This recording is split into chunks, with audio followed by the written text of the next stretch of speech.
It's a public pool, so it can be kind of busy, be kind of empty. And in the fast lane, there's normally the least amount of people because people don't want to go in the fast lane. It's this one guy who's in this lane. If I just stagger when I start, there's no way I'll ever be in this dude's way. Like, not even close. And then he like calls over the lifeguard. He's like, hey, these guys are too slow. Why are they in the fast lane with me? And the lifeguard is like looking at him like, bro, I don't care. Anytime the guy stopped, Manu would tell him like, hey man, you're kind of slow in the fast lane. Are you sure you should be in the fast lane? He'd rage baited every time. He gets so angry every time Manu told him that. Hello and welcome to another episode of Trash Taste. I'm your host for today, Garnt. Joining me once again are the boys. And how's it been, guys? Good. It's been good. It's been good. Yeah, I'm going to be taking Connor to Thailand tomorrow, actually. I'm excited. Are you excited for Tomorrow? that? Yeah. Yeah, we're leaving tomorrow. Leaving tomorrow, Joe. Actually, technically it's the day after because we're taking a 1 a.m. flight. Yeah, but we're going. We're going to Thailand. It counts. It counts. Yeah. So I actually don't know because I know I'm taking you to Thailand for a few days, but I know you're going off to other places and other countries. What's the plan? What countries are you hitting up? I'm just going to Thailand and Vietnam because I haven't been to Vietnam and I thought, fuck it, it's close enough. Yeah, it's Vietnam's like fire, bro. Yeah, You're gonna love it. Yeah. It seems good. I mean, I feel like everyone always asks me, they're like, oh, you're in Japan. You must have gone to like all the Southeast Asian countries. And I'm like, Nah. and I feel like, you know, I want to slowly work my way around going to all these countries. But you're going to Thailand because obviously it's easy to go when you have someone who like knows the city or the area, right? Yeah. And I know The local. And I know that you know what I like too, which which makes it easier. Because sometimes people, you know, you go to visit a friend or something and they're like, dude, you're going to love this. I got this great thing planned. You're like, cool, what is it? Like, it's a 4 a.m. hike. We're going to start now. And I'm like, whoa, I feel like maybe we should ask me what I like. Why 4 a.m.? But I know that, you know, it'll be fun. So I just want to kind of explore Southeast Asia. So you see, my issue with planning for Connor is that he's only in Bangkok for 1 day. And my issue was, shit, which food places do I take him? Yeah. I was about to say the things that Connor likes: food, booze, sleep. Yeah. All you gotta do is like take me to like some great food places. It's not hard. I don't think it's hard. No, because it depends on like what vibe are you going for? You're going for like the proper, you know, street food level, local vibe, maybe testing out your stomach a bit, or do you want something? Are you a street food kind of guy? Oh, yeah, I don't mind street food. I think there is an aspect of the precarious nature of it that's quite exciting. that is true. I like that gamble of like, I might actually just die from this. Yeah. It also is amazing. Normally street food is really good, but what I like about street food is that you get to see how they make it. So you can kind of judge if you're down for like the process, if you like believe in it. Yeah. Because, you know, sometimes they have those like candied fruits on a stick and it's like a teenager just sitting on a box and you're like, they made this like 10 hours ago and they just have like a box, you know what I mean? Yeah. Whereas like when a guy's making it in front of you and the energy is like kind of insane. Like, that's not food. That's a candle at that point. Yeah, you're like, I'm ready. You know, it depends what you get, but I like it. Street food's great. Yeah, and normally you can get a lot. Yeah, I mean, it's like if you go to just street foods or just food markets in general, the beauty of that is that you don't need to condemn yourself to just one dish. You can get like a little bit of so many dishes. True. I feel it's the best way to like get a good peek at like how the locals like interact and how like that all happens, right? Because like it's half the fun of going to a food market for me is just like seeing all the locals just being like going to their usual spots, you know? Yeah, and just being like, yeah, boss man, give me the usual, and I'm just like, yeah, fuck yeah, I'll have that. Hell yeah. Yeah, since I've been in Thailand quite a lot recently, there's like a morning market right next to where I live, and I've been like hitting that up. And you know, you just kind of like you see like the same faces enough times, and especially when you're going with a foreigner as well. They will definitely 100% recognize you. Like I just came back from Thai New Year's, and I've talked about it before, where it's like the entire Fight. country goes through massive water fights. And you know, this is cool. It's fun if you're going to visit and stuff like that, but it can be precarious if you just want to go out just to live your normal daily life. Because I was just trying to go out to get dinner, and unfortunately, driving around when you have Sydney on your back, it's like an auto-targeting system. So Oh, right, yeah. Of course they're going to want to shoot the white person. She's white, get him. So I'm used, depending on where you are in Thailand, because I'm not right in the center of the city where, you are going to get aggroed no matter what. Yeah. I'm like, on the outskirts of the city, and the etiquette sometimes is you're going to get sprayed, but it's the amount you get sprayed. You're going to get hosed down by like a water pipe maybe, but there are kids with like water buckets. And normally some people ask, are you taking part in this songkran, or are you just like going about your day? So they don't spray everyone, a lot of places I know, they do ask beforehand before they chuck a bunch of like a huge water bucket on you. All rules go out the window when you're having a white person on the back of the bike, man. It's like, we know why you're here. Me and Sydney, Sprayed. just wanted to get dinner. They see the white person, and it's the kids, right? It's the kids. So you go around and you get like 10 water buckets, and it's ice cold water as well. ALS Ice Bucket Challenge. Yeah. It's pretty hot, right? It is very hot. Is it hot right now in Thailand? So you are coming in the start of not so much the rainy season, but it is going to be a little bit of rain there. And that's not a bad thing. Rain is good in Southeast Asia. I like rain in Southeast Asia because April time is when it's like normally the hottest, and that is like peak Japan summer kind of weather.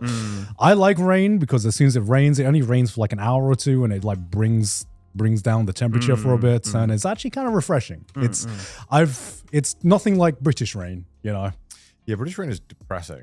Yeah. It's like kind of soul crushing. Yeah. Because it's just so strong and cold. Yeah. Always cold. And long. It's very cold. Yeah, it doesn't end normally. Yeah, But exactly. Japan's rain is also kind of a joke sometimes. I feel like it goes on forever.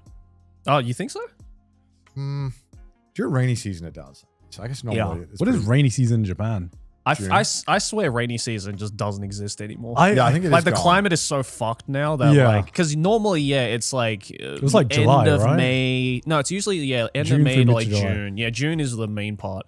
But I swear last June we did not have a rainy season at all. I agree with you, because I remember when when we came to visit you, like yearly, I was like, we normally come like June, July, and it was like raining almost every day. All the time. Yeah. All the time. Yeah. And now it's just this mythical thing that just doesn't happen. It's like Japanese winters. Japanese winters in Tokyo, cold. at least. So cold. It's not a cycle anymore. It's just a suggestion. It's like, it's a bit cold today, right? Winter. I was telling you about the 4 seasons. Japan has 4 seasons. Yeah, Japan has 4 seasons. It's like, it what? doesn't. What? Yeah. No, they do have 4 seasons, but the ratio of the seasons is completely off now. I swear to God, summers in Japan, it's big summer, man. It's getting longer It's every year. 6-month summers. Yeah.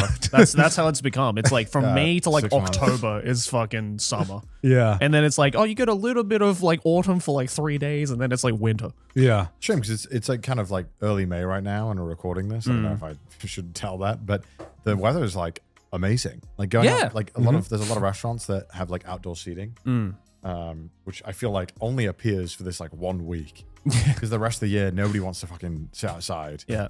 It's awesome. It's like great. But in a couple of weeks from now, it's going to be stinking hot. Yep. Stupidly hot, and I can't wait. It feels like we're the frog where they're turning up the temperature slowly. Yeah. I know it's raising, but I'm not alarmed. I'm like, yeah, I'll be fine. Yeah. And then suddenly, before I know it, I go outside and I'm sweating 24/7, and I don't know Yeah. why. 3 showers a day per minimum. Yeah, I remember like it got to a point because when I was in Thailand, I never needed to use like the water temperature, because when I took a shower, the coldest it would go naturally, because the pipes were so hot, was just like 30 degrees. Yeah, it was warm. I got a warm water shower every day, turning on the cold water. That's so real. Bro, can I speaking of hot weather, can I like rant real quick about something? Just because Okay. I'm sure you guys have experienced this too. But so like yesterday I made a reel about like how I recently bought a gym bear, which is like kind of like the very casual kind of, not kimono clothing, I guess, but like yukata clothing. Do you have a picture that we can show? Yeah, pull it up. Sorry, audio listeners. Yeah, but basically for audio listeners, it's kind of like a very casual yukata that a lot of Japanese men and kids wear during the summer. That's like existed for a really long time, and I've always wanted one because it's so fucking comfy. And so I posted about it, And, you know, it's like starting off being like, oh, you know, Japanese summers get really fucking hot if you don't know. So I wanted to wear something that was like appropriate for the season that also looks kind of cool. Every single time you mention hot weather on anything, 50,000 comments of, you think that's hot? Yeah. That's like spring in Southeast Asia. That's like winter in blah, blah, blah. No one cares. No one gives a fuck about I didn't ask about the weather in your country. If it's hot, it's hot. Yeah, right? The last comment was laughs in Texas. Yeah, like fucking, I didn't ask you if it's hot. Okay, I've also like, been to Texas in summer. It's not nearly as bad. it is not nearly as bad. Dry heat is never bad. Yeah, anybody who has come to Japan during the summertime will tell you. I've had Southeast Asians say this to me, just being like, it is worse than Southeast Asian summer, just because it's the humidity that fucking kills you. And there are so many people, every single time there's like this weird dick measuring contest of like, my country hotter than yours. It's like, what is the point of that? It's like, cool. It's like, cool, bro. You're living in hell, I guess. Sick. Why is that a brag? Yeah, I mean, can confirm. I personally think that Japanese summers, at least in Tokyo, are worst. Yeah. There's no air. Like there's no way for like wind to blow. So It's the stagnant air. Right? you just have like concrete, and there's no trees because they didn't think to put fucking trees in there. So it's like of human design that it's like the worst city in summer. Yeah. Yes, exactly. So I don't know. That was just my rant, though. The same thing happens with winter as well. Whenever you say anywhere is really, really cold, they're just like, meanwhile, me in Alaska. Me and your tusk. Yeah, me and your Kurtz, where it's like minus 50 degrees every day. It's like, cool, bro. No, do you know what's worse? It's when anyone in England complains about when we get that 1 week of heat wave in England. And then it becomes a UK clowning session. Yeah. Much like even more than usual. You know? Yeah. I mean, to be fair, you guys don't have AC, so you kind of had it coming. Yeah. We didn't need it. No, but I swear now it's like every year you guys have that heat wave, right? And it's getting longer and longer. Yeah, but the houses are like older than America. Yeah. Like every house is like 100+ years old. You can't just fucking add an AC unit without like, it's just ridiculous. What like about those like portable ones? I guess you could, yeah. But Yeah. I guess a lot of people's reluctance to buy something they only need for like 1 week. Yeah. But, I mean, that's also on there. Because as much as those fucking slice of life anime in the Inaka will tell you otherwise, those tiny little fans ain't doing shit. No, blowing hot air on you does not help. Yeah, it does not do anything. I disagree. I'm a fan. Southeast Asian Cove. You know it is. Yeah, that is Southeast You don't Asian understand, man. Southeast Asian Cove. That is like the fan is it. It's not as good as the fucking privileged AC or something, but I don't know. Don't put privilege into this, right? I'm gonna put privilege on because, like, to me, growing up, I was like, the AC is like the last resort. You better be like melting or almost on the like risking heat stroke if you're gonna put on the AC. You know how much electricity that shit takes No, up? I get it. But like Japanese heat pumps are very efficient. the Japanese ingenuity. I think maybe I'd love to see like a graph. Kai, can you Google like Japanese heat pump versus AC? I think like it's like they're like really good. This is peak for my male audience content, this right? Any recent AC before than radiating? Yeah. Well, radiators are the biggest fucking joke in the UK. Radiators? Oh my god, bro! You don't have radiator? Oh, you're from Australia, of course. You No, don't. they Can don't. you pull up British radiator for? I know God. what a radiator I fucking hate it. is. I never understood the point of it. Have you seen them? Like the ones in the room, like the British ones? Yeah, Fucking those, One of yeah. these ones. honkers, bro. Every house It's in the UK had these. awful. I don't know why we normalize this What? shit, man. So how? Explain to me, because I never grew up with these. Okay. What? How do these work? So it radiates.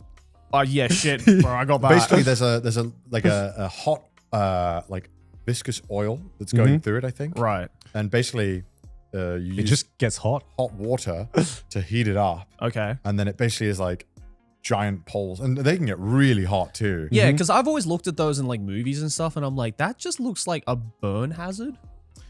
I mean, it can be. Yeah. Like- no, it doesn't get like it's not like a pan. Like it doesn't like. But But it- cook anything on It still gets hot enough where if you wouldn't wanna touch direct it. skin contact, Yeah. it Yeah. will hurt after a while. Because I've seen people put like tea kettles on it. and shit Yeah, like that yeah. To like It's, heat up. It just keeps it warm. Oh, yeah. right. But like you know, in the winter, I think the concept was like it is like slowly kind of heating up the room without doing any noise. And you can kind of keep it at a lower level. But my problem with those radiators is that it never makes the house the temperature you want it to. It's always too hot. It's always too hot, and then you turn it off, and it becomes immediately like too cold. And then it takes forever to heat up. So when you're turning it on, you're pretty much turning it on for the whole day. Yeah, like there's no in between. Yeah. And they're always like so big. Well, I guess the newer ones are smaller, but any houses that I used to live in Wales always had the really old style ones. Yeah. They take up a good chunk of like wall space that you now can't put anything near because this fucking heating element is there. Do European countries use radiators as well? I'm sure they do.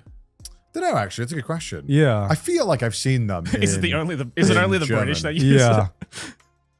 Let's see. Denmark, Germany, Poland, Sweden. Germany. Oh, okay. So all the cold countries. That makes sense. Great. Well, I guess radiators, but full housing. Well, I guess that actually would be the same system because what would happen is that you would have all the radiators set to like number 2 or something on the dial. Yeah. And then someone in like the kitchen or the house would click the radiator like button, and then all of them would turn on. Oh. So So it's like a centralized Yeah, radiator. because I think the idea is like it's just much more efficient to heat the entire house like evenly than try to like. Oh, so there blast isn't one just room. like one in the house. There's like multiple. Every room will have one. Oh, okay. Yeah, because I was about to say, like, how would the heat travel? But I feel like you don't need it in like South England. Yes, it gets get that cold. cold? It gets cold enough. It gets cold enough everywhere in England, man. me in Alaska. Oh, I'm sorry. Minus 40 every day. I'm sorry, Connor. Are you Canadian suddenly? I'm just saying, it's pretty fucking cold in the It's pretty fucking cold in the south of England in winter as well. You southern-born folk have it so good, you know. Us northern-born But are you've got beaches. scrounging for scraps and heat. You fucking northern We have to fucks. huddle with our sheep. Either to way, keep warm. I know that the cold is like a way deadlier force than being too hot. Yes. But I really prefer the cold. 100%. I could just add layers or blankets. Yeah. I will be still freezing, and especially the mornings suck the most when it's freezing. Even in Japan, we get that like 2 weeks in January where it's actually pretty cold. Yeah. You're like, when you get out of bed to like the bathroom, you're like, then we get on the day. It's like my pee-pee so small. Yeah, that's pretty cold. But How often do you have to use your AC in Japan? it's on now until like October. This fucker. This motherfucker. Are you serious? Yeah. It's a good temperature right now. Not What's it when I'm on sleeping, for? Not when I'm sleeping. when I'm Or doing is it too hot or too cold now? too hot. It's too hot? It's too hot right now. My bedroom is too hot. Get a fucking fan. Open the I'm not window. getting a fucking fan. Open the window. Open the window, bro. No, I do open the window, but it not enough. Don't you sleep naked? I do. It's not. I'm fat, Joe. I'm a thick boy, and I realize like my body heat, I just keep it more than I think is like normal by any Right. metric. Because I'll sit down with like my legs crossed in like a normal room. I'll be like, I gotta move because after like 30 minutes I'm sweating. Like my legs are like swamp ass and everything. It's bad. Wait, if I'm just sitting still? Yes, I'm sitting Jesus still. Christ. You're Yeah. like a radiator, bro. I am. That's for streamer ass. Your guess. ass has gotten too used to sitting on your streamer chair for so long. It needs to like have a natural cool down system. Yeah. You need a water cooling system for your ass. Maybe I've got too much like internal fat or something. But I sleep so hot that I have to sleep naked, and then I have to use the leg out strat always. Oh, really? Maybe even two What's legs. the leg out strat? Gotta have a leg outside of the blanket constantly. maybe two. And always arms, obviously. Yeah. I've gotten used to recently. I've been sleeping with like really thin blankets, and I I'm can't the thinnest blanket you can I buy. can't go back to thick blankets. Really? Even during the winter? Yeah, I don't know. What do I do in winter? I literally, instead of getting more blankets, I don't know.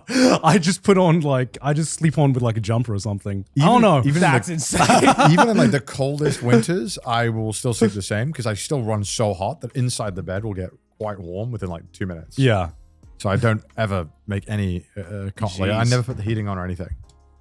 That's crazy. I just have the AC on like permanently now. Oh my god. So yeah, my electricity bill is quite high. Yeah, right. Fucking hell. So I don't It's running the entirety of Tokyo. This episode is sponsored by Shopify. Guys, picture this. Yep. It's late at night and you're scrolling through your feeds when suddenly you see it. That one product that you've been looking for. Okay? OMG. You click that link, add it to the carts, maybe even shop around a little more before you finally hitting the checkout. Oh my God. As you're filling in your address, Yes. you realize that you don't have your card anywhere near you. That's when you see the purple pay button that has all of your information saved, making checkout as simple as a single tap on your screen. Oh my God. That's the Shopify purple button. Shopify is the commerce platform behind millions of businesses around the world and 10% of all e-commerce in the US, from household names to brands just getting started. And get started with your own design studio with hundreds of ready-to-use easy templates. Shopify helps you build a beautiful online site that matches your brand style. You can accelerate your efficiency whether you're uploading new products or trying to improve existing ones. Shopify is packed with helpful AI tools that write product descriptions, page headlines, and even enhance your product photography. And get the word out like you have a marketing team behind you. Easily create email and social media campaigns wherever your customers are scrolling or strolling. And best yet, Shopify is your commerce expert with world-class expertise in everything from managing inventory to international shipping to processing returns and beyond. So boys, see less carts go abandoned and more sales go cha-ching with Shopify and their Shop Pay button. Sign up for your $1 per month trial today at shopify.com/trash. Go to shopify.com/trash. That's shopify.com/trash. Back to the episode. The problem is with the stream room as well. Is that obviously we're streaming, and we have these lights. These lights produce so much heat in the room as well. And then you got a PC that's like working at full power. So you just got like multiple things in your room that are constantly heating it up. And luckily I'm in the basement, so it's actually not so bad. Yeah. But still, when I'm streaming in there, I need to have the Thank AC. God Tokyo generates footsteps into electricity. Thank God. Thank God, dude. Yeah, I didn't realize until recently because I knew the PC. I knew PC obviously produces heat. So much more heat than you realize. I didn't realize how much So heat. much. I had this moment where I think it was like 2 years ago or something, where I'd go in my office and it was winter. And my heater in my office is like, it's Dusty. workable, but it's an old one. It takes a while to get going, and it would always be too cold when I'm scripting. But for some reason, I was like, why is it whenever I'm streaming, I start fucking sweating, bro? Yeah, legit. And I thought, damn, am I just that energetic on stream? And then I realized, it's more efficient to heat up my office by just streaming than just actually putting on the heater. Just running GTA in the background. Yeah, if you've got like a pretty beefy PC, like a modern one, and you're streaming, you're probably using like all of that. Yeah. So all that heat is getting pumped into the room. Yeah. That's why I don't really put my heater on in my office anymore. I just kind of... I never have to put the heater on. Yeah. If anything now, like the only room in my house now that has the AC on almost semi-permanently is my office. Just because my PC is just going to be like, help, it's too hot. Yeah. What's your peak temperature? What'd you have it at? 21 or 20? 21? 21. Nah, I have it. Wait, it depends though for me. Because Yeah. if I'm just in my office and I'm just chilling and working, then it'd be like 20. But when I sleep, I put it on at like 18. I like what 18. the fuck, Yeah. bro? I like 18? Yeah. The AC in my new place doesn't go below 20. I was so disappointed. What? Yeah, it's 20 is the limit. I can go down to like 16 on mine. Bro. 16 is crazy. Yes, I'm not I saying would that. never put it on 16, but 16 yeah. is like fucking 18, Tusk. yeah, 18, 19 is where I usually put it at. Yeah. You know the best part when you have a laptop and your feet are cold and you like little feet charger. You know you can do that. You put the battery. Well, the battery. It's like the You just like hug the AC battery with your converter. feet. Oh, yeah. And you get the fucking that brick heater for your feet. Oh, it's godlike. That shit hits every time. That's the gamer heaters, man. Gamer you got heaters. the PC.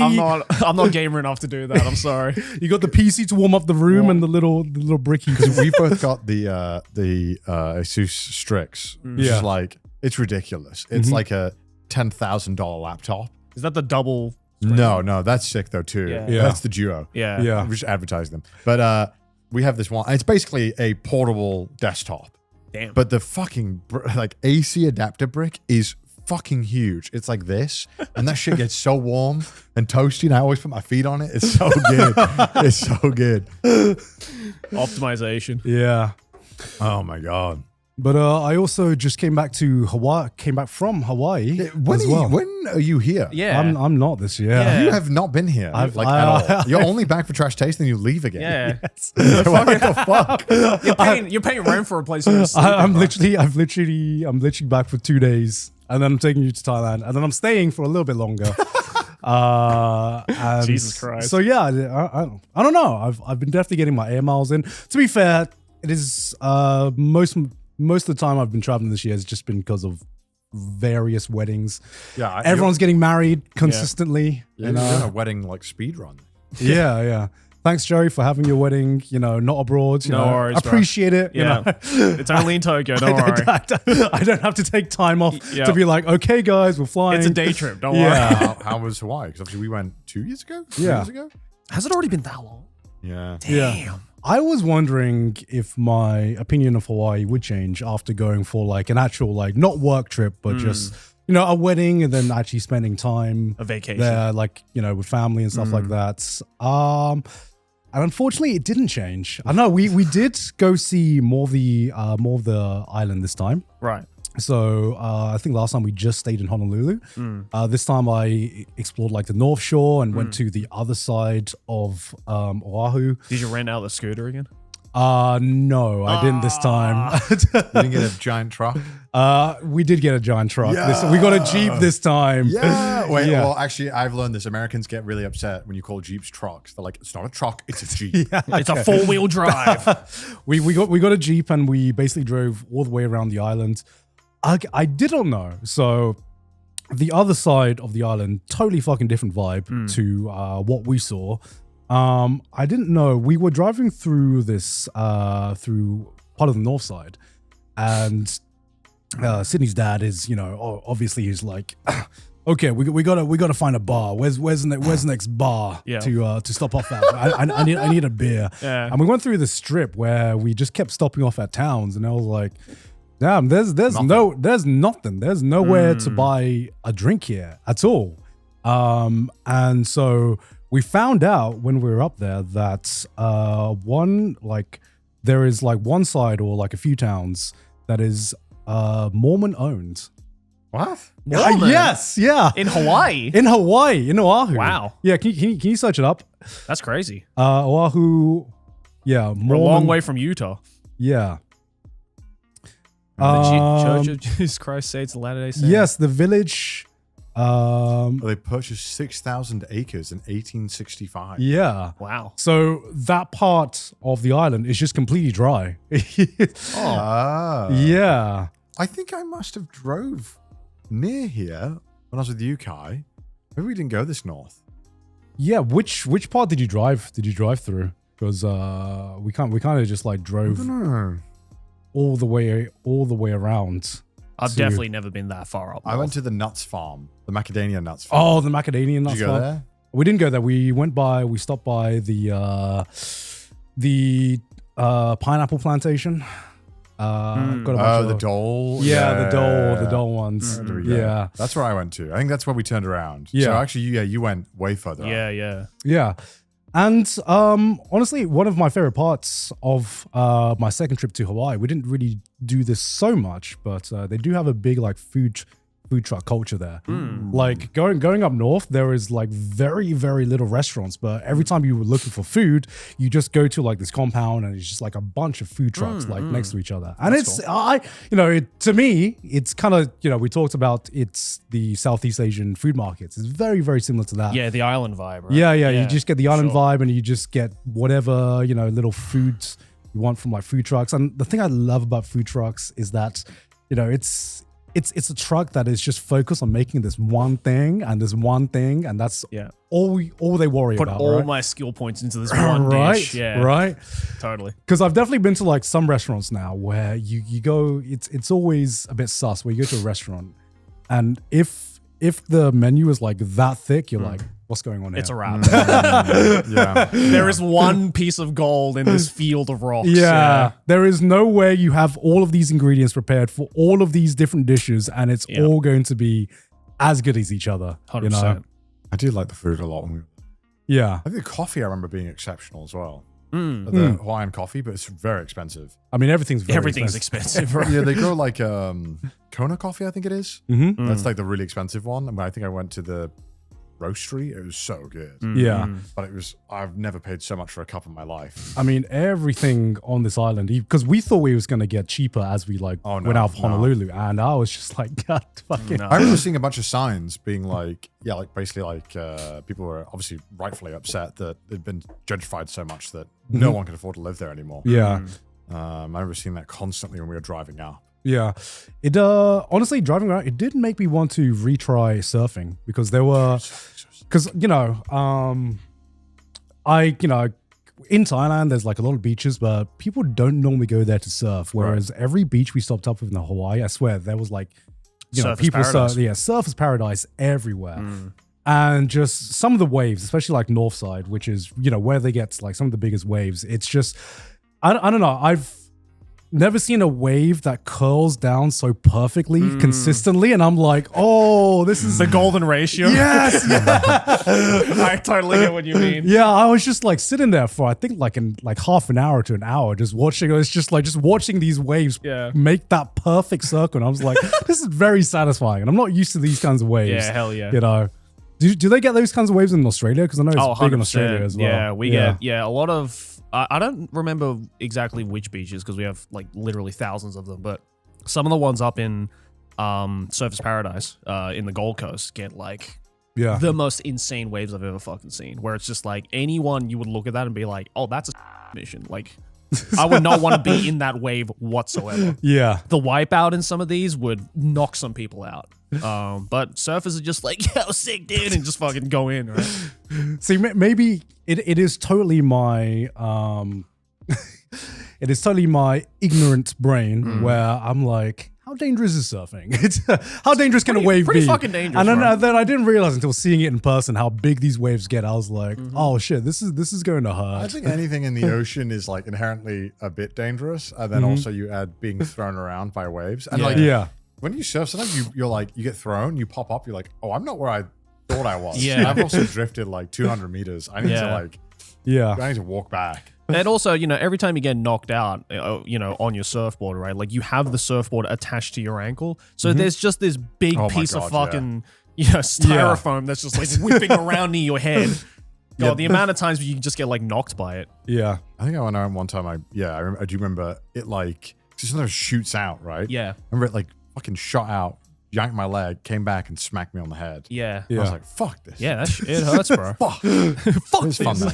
It's fun though. Yeah. I would love to try out more water sports. It's been one of those things where, similar to like, for me at least, like skiing was something that I'd never just experienced as a kid. It's like a full day thing, right? Like, it is. It's kind of a lot of prep and a lot of energy as well it takes. Yeah, because it's like these kind of like water sports or these kind of holidays. It's kind of like I'm used to going on holiday and just chilling, but feels like you need to like plan your trip around it. Like, kind of like a ski trip where you're like, okay, I'm going for this specific activity. And then all other activities is downtime.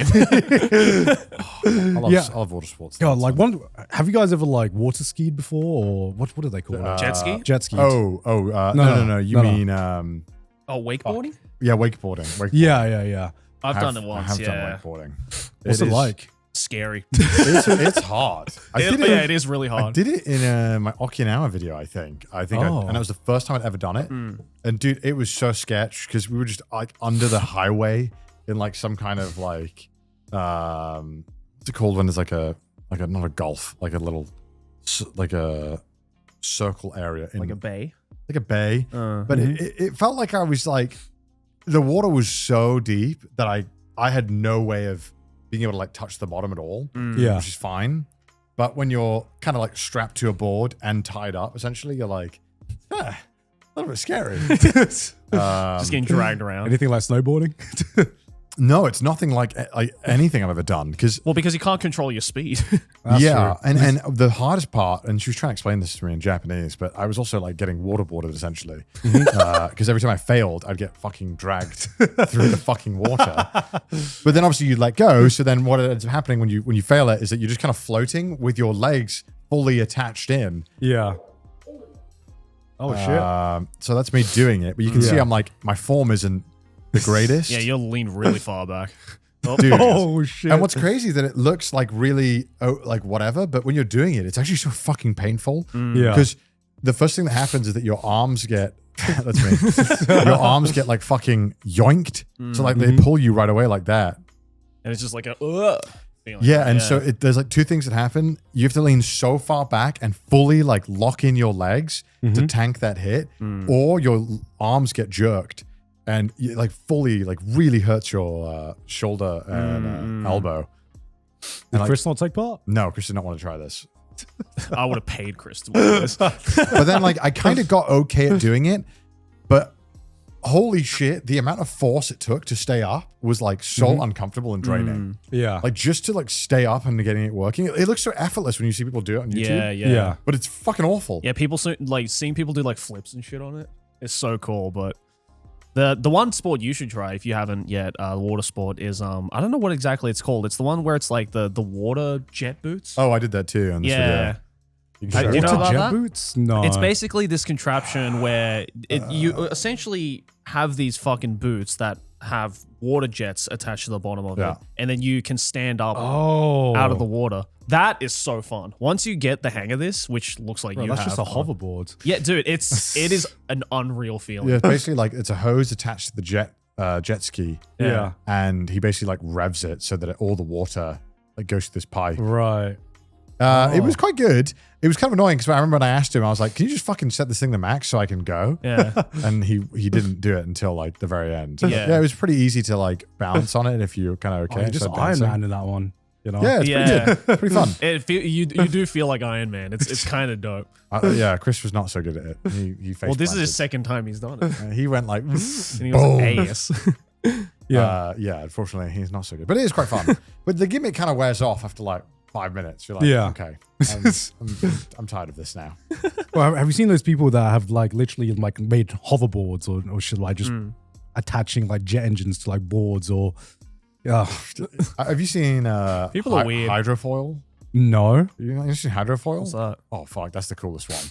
It's basically like imagine a surfboard, but you have to bob it up and down to make it go. Oh yes, I have seen this. We did see this Okay. a bunch. I didn't know Yeah. this was what it's called. This shit is hard. Yeah, when did this start becoming a thing? Because I swear I've just started seeing it recently. But yeah, I saw this a bunch in Hawaii. There were quite a few people using this. I do not understand the physics behind this either. Like how A lot of lift. right. Well, so I've actually done the e-board version of this. So you can get a version where it's the same thing, but there's a motor strapped to the bottom. Right. Oh. And it's really interesting because when you're going, you essentially like feel like a little bit of weight and then you kind of whoosh up. But you need to not go like crazy because otherwise you just fucking fall back. But it's so cool when you get that perfect foil where you're basically just standing above the water, like hovering. Yeah. Because of the like really strong lift. It's really cool. I don't fully understand how it works though without a motor. Like you have to like bob it a lot. Yeah. I've just seen people like really just fucking get in there and just start going, but I do not understand the physics behind it. Yeah, well, when I was on it, like it was electric, but I think I remember you did have to still, if you wanted it to go pretty fast, you had to, you had to Bob like up and down. bob Yeah. it to get it to go. Yeah. And depending on how hard you bobbed it is how much it would rise. It's interesting. Yeah. It's cool. There's a lot of really good, interesting water sports. The problem with water sports is that often the gear is either expensive and big and hard to store, or it's just hard to do. or you're not near it. Yeah. You're not near a good place. So there's like a million reasons why it's like so impossible to kind of get into. Yeah. And it's normally in like Yeah, I really- mean, it's normally in places that is very expensive, like Yeah. Hawaii, for example. You know, even in Thailand, you go to a Thai island, and that is a more expensive place to be than pretty much the most of other Thailand. Have you ever done supping, like stand-up paddleboarding?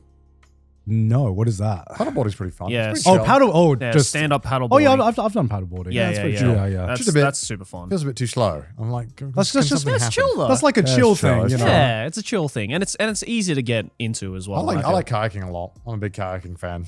Well, we saw. What Yeah, his well, kayaking you was saw like. how good my shit. balance is. You with did the get kayak. waterboarded. You did get waterboarded. That was pretty bad.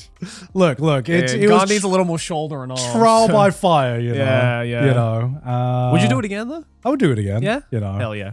I feel like I would do better in warm waters rather than the ice cold water of Yeah, Switzerland. that water was That was pretty pretty fucking brutal. cold. That winter lake in Switzerland was pretty Yeah. riggy. That was not fun. Something like that. Yeah. Lake Lucerne, is that what it was? Lucerne, yeah. Lucerne. That That was was pretty fucking cold. yeah. I remember that was I remember we woke up like 4 a.m. to do that. Yeah, dude. Fuck, that was so early. That was fun, though. That was really fun. And then we had that chef who made us like an amazing meal. No, well, oh, yeah. Well, before that, we made our own fucking horrendous hot dogs Oh yeah. with the fire and shit. We didn't put that in the special, right? When What? the I forgot the guy who's judging us. He owned a restaurant just around the we corner. went to his restaurant. Yeah. We I didn't. don't think we no, put it's that in my vlog though, but Yeah. we didn't put it in the That actual was special. that was like the most insane 10 out of 10 That thing S tier was so poll. good. Yeah, it was crazy. So Like good. out of nowhere as well. Yeah. You know? Like, I'm like, damn. you want lunch?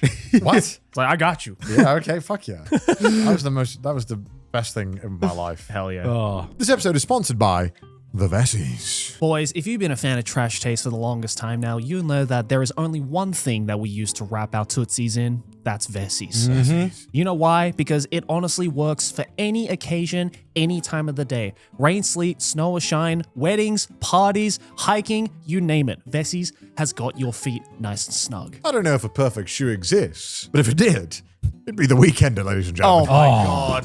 These are my favorite ones. Connor, you need to get new shoes, Connor, because we keep mixing up our shoes. I do have multiple pairs of Weekenders. Me too. Because they keep sending us pairs, and Yes. I love them, so I keep wearing them. But guys, why do we wear it? Well, it's waterproof with Dymatex technology. They're really, really lightweight. It's breathable and fully waterproof. And with a grippy rubber outsole, you can get anywhere you want with it. Our days are always on the go, so we need something simple and reliable. And these are the only shoes that we wear for our commute. They're comfortable, clean, and they go with everything. Get 15% off your first pair at vessis.com/trashtaste, plus free shipping, 1-year warranty, and 30-day hassle-free returns. Thank you to Vessi for sponsoring this episode. Also on the trip to Hawaii, I don't know why. I just wanted to not watch anime for once, you know. I wanted to go out of my comfort zone. It has begun. I watched Andor. Have you heard of this? I know Andor. what's I know Andor? Star Wars. Wait, what do you mean that look? No, it's fine, it's fine. Andor's actually like really good. Wait, what is it? I was It's like, a- why Andor? Why Andor? I'd heard some good things about this, and I am like not a. At first, I didn't even know this was Star Wars. Oh, it's Star Wars. yeah, it is Oh. a Star Wars spin-off, Okay. and the prequel to Rogue One, which Okay. I didn't actually know Right. until. Why is there blind Donnie Yen in this? No, no, I've heard it's very good. I just thought, why Andor of all things did you? Okay, it's because you've been on Manu's like One Piece podcast, right? Yes. Yeah, I don't know why. I've been on there like 2-3 times. No, twice. And every time we start talking about like One Piece, he's like, okay, but Andor though. I'm like, what the fuck? Wait, Manu's an Andor fan? Yeah, he is. And then you know once you hear it one time, Yeah. you start hearing it like everywhere, and then Yeah. a lot of people are like recommending this, and it's basically a Star Wars political thriller, and it's much more slower paced, less action than you would expect from Like more Dune coded. Yeah, I don't know if that's sacrilegious to say, to compare sci-fi. Well, I mean, Star Wars was influenced by Dune, so. Yeah, I mean, I went into it completely blind. I was like, I'm not a big Star Wars fan. I don't know anything about. I haven't seen Rogue One, but I Rogue One. haven't seen Rogue One. Have you seen it? I've seen Rogue One. Is it good? I've not I heard it seen was one of the Yeah, good. yeah, well, quite good. Yeah. I enjoyed it. And I heard this is the prequel to that, but I heard that you don't need to have seen Rogue One to watch this. So I was like, I'm just gonna go in blind. And yeah, it's probably one of the most interesting adaptations I've seen of the Star Wars universe as someone who's not a big Star Wars fan. One thing that I think is really well done is that you get to see perspectives on like every side, every organization, from like, the rebel side to what is going on like the Empire side as well. And after watching it, I was like, okay, I can see why Manu always compared this to the One Piece world, because it was like almost like, okay, you see the pirate side and you see the marine side as well, and you're like, okay, there are some different characters on both sides, not everyone, There you are know. two Manu, sides yes. to this story. Manu is a fan of all-encompassing narrative. Yes. every stone unturned. And, Manu is O'Hara, by the way. Manu is In case O'Hara. we didn't mention that. yes. So did you enjoy it? I did very much enjoy it. I haven't yeah. finished season 2 yet, but I feel like if you get through the first 3 episodes of it, I think you will basically figure out whether you like it or not. By far, best character is his name is it's a Swedish actor. I knew it was going to be a Stellan Skarsgård. Skarsgård. I know it's going to when you said Swedish, like I bet it's Skarsgård. Yeah, Of course it is. he is by far like he's the reason like I kept watching. He fucking He's Baron Harkonnen. yeah. Well, he's a lot of things. He's a very scary man. well, no, because in this role he plays like this not so much politician, but someone who is kind of in like the political world of the Star Wars universe. But he's also on the rebel side as well. He's kind of like the leader, trying to get all of these different missions going together, and he has to play this like double agent kind of role, and he just absolutely kills it. He's equally, terrifying as he is just such an interesting character, and I think he is by far the best, like one of the best reasons to watch Andor. I don't know if you enjoyed Rogue One, which I don't know. I would love to. I think TV is tough right now because there's quite a lot of good TV. It is. There's a lot of good TV, and watching even like 2 seasons of a show is like, yeah. Because I've been wanting to watch the Game of Thrones spin-off, the new one that they made, that apparently also is amazing. Which Have you even spin-off? heard of this one? No. Yeah. There's a What is new. it, like the Drunkard Tale or something? There's a new spin-off. And apparently it's amazing. Like, can you do Game of Thrones spin-off? Not House of Dragon, which also has another season. I thought that was the Game of Thrones spin-off. A Knight of the Seven Kingdoms apparently is also very, very good. Mm-hmm. Apparently it's very funny. It's like Funny. it's like a comedy. A century before Game of Thrones. Yeah, so Duncan the Tall and the Squire Egg wandered through Westeros. So apparently it's Those very were good. words. Yeah, those were words. I don't know what you just said. There's a character called Egg. That's Egg, yeah. That's funny. And apparently it's really good. So is this a sitcom based in the Game of Thrones universe? What no, it's I don't What's know. the deal with dragons? So yeah, apparently it's very good. yeah. But I mean, they always make Game of Thrones look good, but It's always the first few seasons, right? Yeah. well, that's the thing. Like House of Dragon, I don't know if you watch it. No. Well, I mean, I heard it. Did it go downhill? season 1 was phenomenal. Yeah. Season 2 and 3 were like, what are we doing here? And then season 4 is coming out, where apparently there's gonna be a big couple of battles. I don't know. I'll let you know. I'll keep you updated. Okay. Not much to talk about right now. So it's kind of like a slow burn. Well, because I think they want to milk it. They want to milk it. They want to get something. They want to make bank off Game of Thrones still. Well, I mean, just get the right amount of seasons for like a show, right? I mean, if you're going to continue making spin-offs sometimes. So is Andor finished or? I haven't finished season 2, but I heard that season 2 finishes right before Rogue One anyway. Oh, so it's basically it's. Yeah. So it's right. only That's like good. 2. I mean, I love a show that knows not to overstay Short and milk. sweet. You know, I don't expect that from Disney. yeah. True. Disney, they paid a lot of money for Star Wars. I'm sure they want to get as much money out of that license as possible. So that's good to hear. It's good to hear. Yeah. I know that Disney Plus has been struggling a lot to make money. Hell yeah. We'd love to see We it. love to see it. I do kind of love to see it. I kinda hate to be like a hater, but Actually, I'm quite happy. actually kind of based. Yeah, I think Disney Plus has been like running Disney into the ground. They've been losing so much money. Based. Can you Google it? How much money? How much money is Disney losing? Disney Plus? I think it's a crazy amount. Well, I think the main issue is one decent show they like put out 10 fucking awful shows. Yeah. Yeah. Well, that's 7 months ago. That's with the whole Jimmy Kimmel thing. Okay. Yeah, that's basically they lost in India. They lost the cricket rights. Oh, I heard that, and that's basically. massive. But apparently they were paying stupid money, and apparently that was one of the reasons why they lost like half their subscribers. Yeah. Yeah. I mean, Yeah. pretty brutal. They saw it coming, no crickets, or no reason to buy a subscription. I mean, yeah, it makes sense. It seems like a losing formula overall. You know, it's so funny you mentioning Manu. Yeah. We go swimming together. Mm-hmm. Manu always gets into some argument with someone.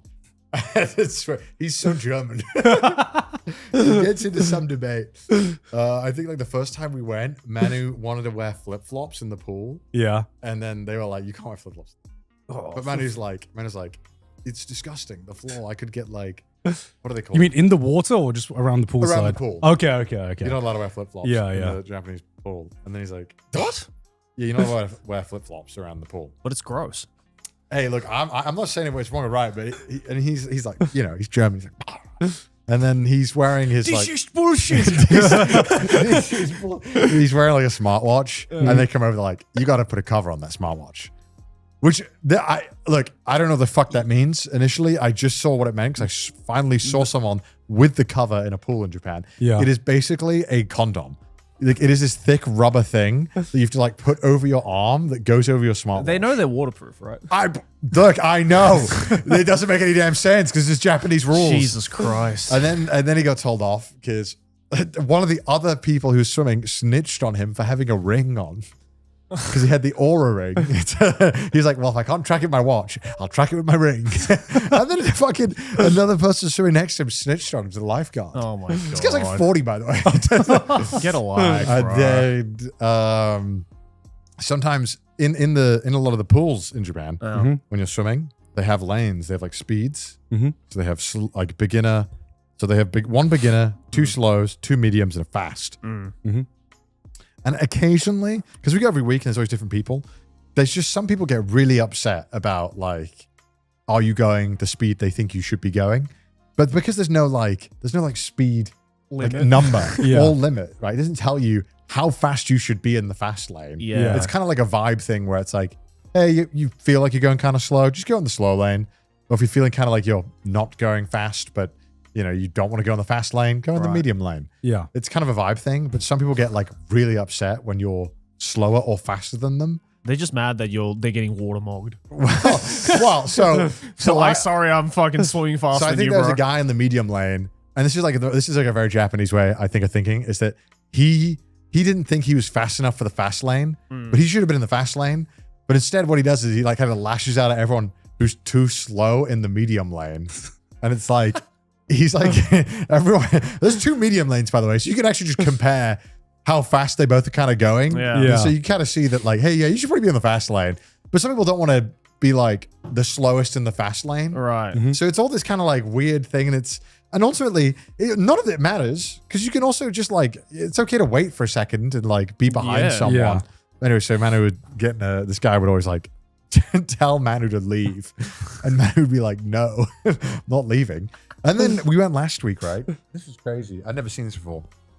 So it's a public pool, so it can be kind of busy, be kind of empty.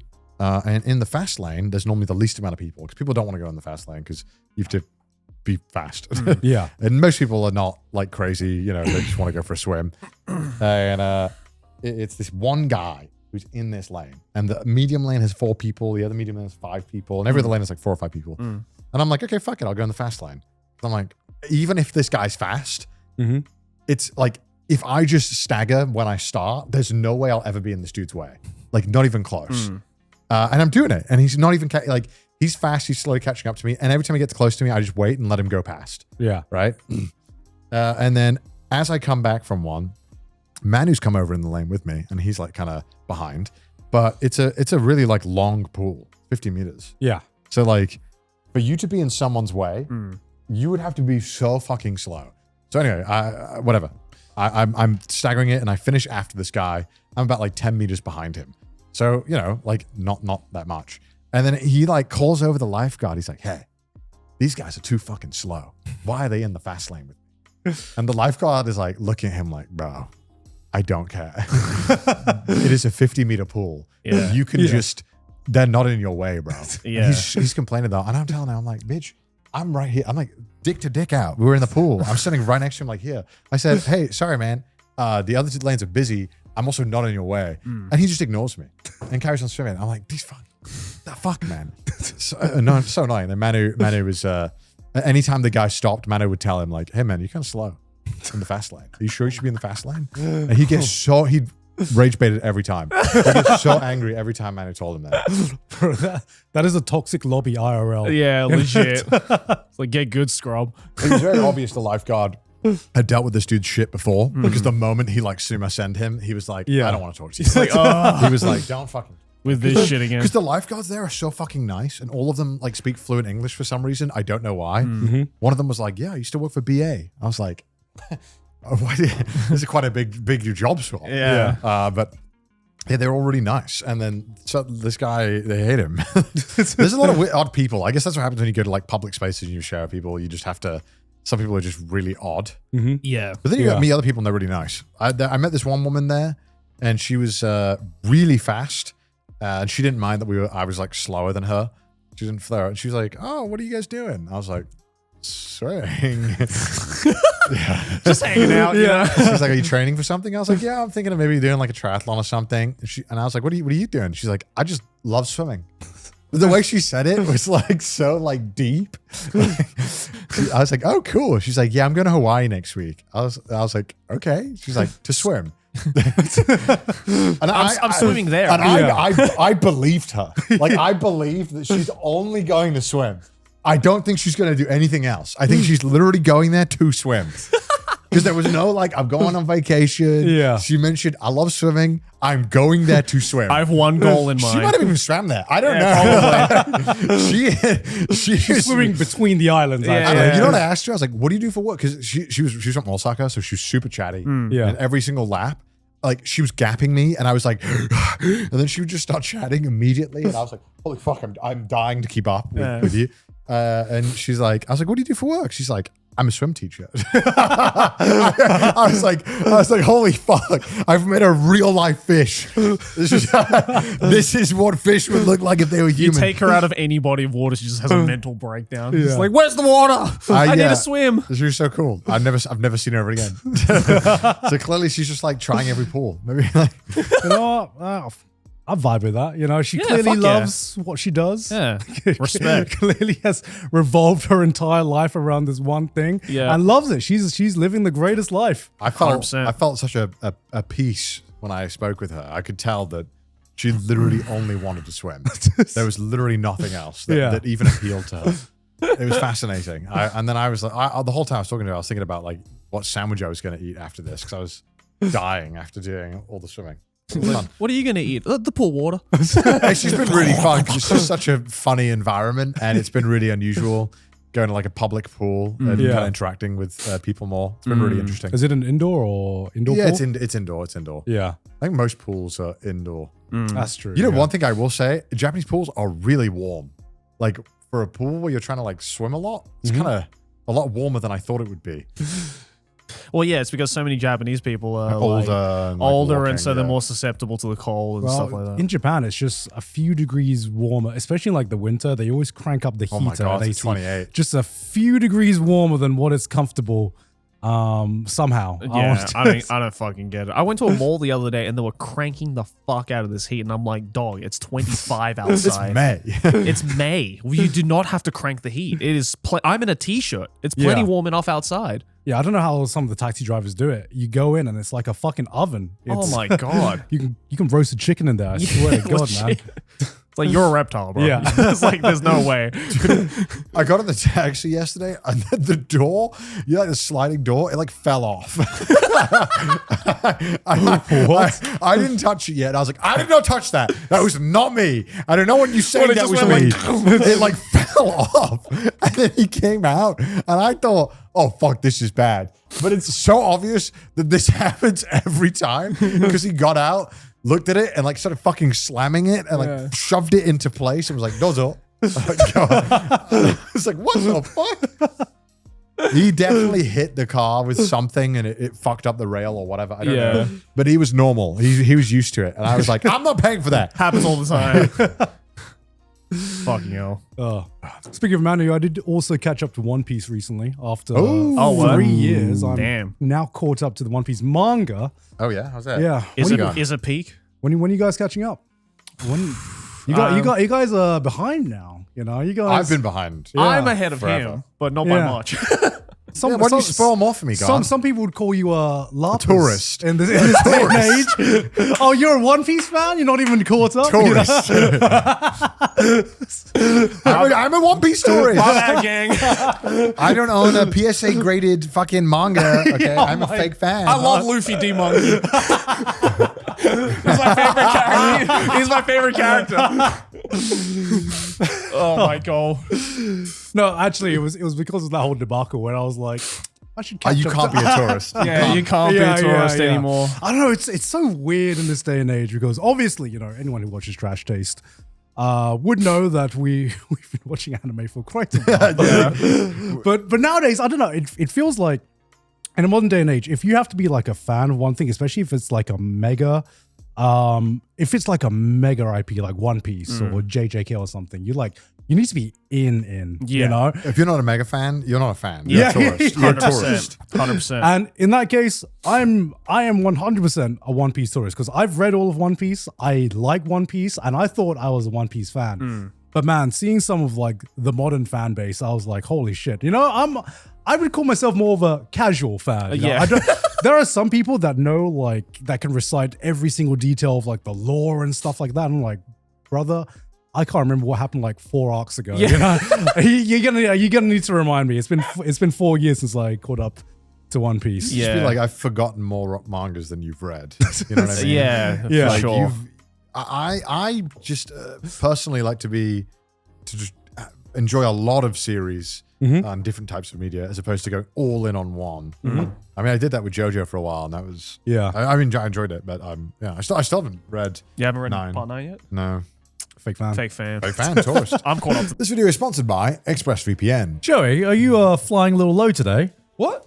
Oh, well, Joey, you're such a fool because going online without ExpressVPN is like leaving your house with your zipper down. You're giving the world a free show and you probably didn't even realize it. Oh my god, I didn't even have a fly. ExpressVPN reroutes 100% of your traffic through secure, encrypted servers so your ISP can't see your browsing history. With the lowest price ever, plans start at just $3.49 a month. That's only 12 cents a day. Plus, it's so easy to use. Fire up the app and click one button to get protected. Plus, it works on all of your devices, phones, laptops, tablets, and more, so you can stay private on the go. So guys, I've been traveling a lot recently, and you know, I don't need these random Wi-Fi points to know what websites I'm visiting. That's why every time I go online, I use ExpressVPN. Smart. So guys, protect your online privacy today by visiting expressvpn.com/trashtaste. That's